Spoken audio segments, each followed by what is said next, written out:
Osmani sultanları. Orhan Bey, Osmani dövlətinin ikinci padişahı. Hüküm sürgen devri 1326 yıldan 1359 yılgacha. O, Osmani dövlətinin ikinci padişahı bolup 1281 yılı Söğüt'te doğuldu. O, Osman Bey'nin ölümünden keyin bey boldu.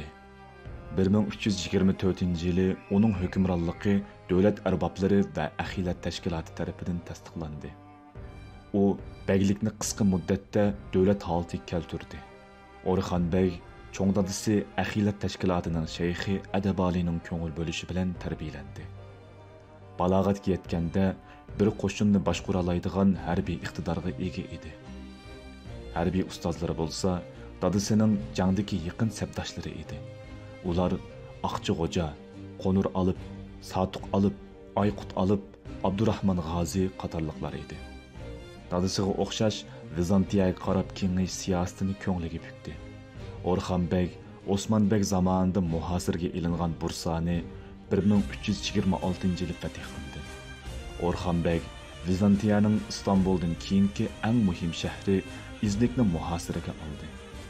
Palakanun urushida tunji qitim bir Vizantiya hukmroni bilan Osmani podshohi ro'baro jang qildi.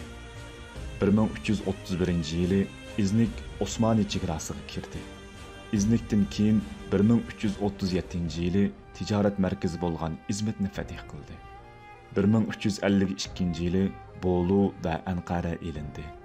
Orhan Bey Edirne'ni fetih qilish uchun Shahzoda Muratni vazifalantirdi.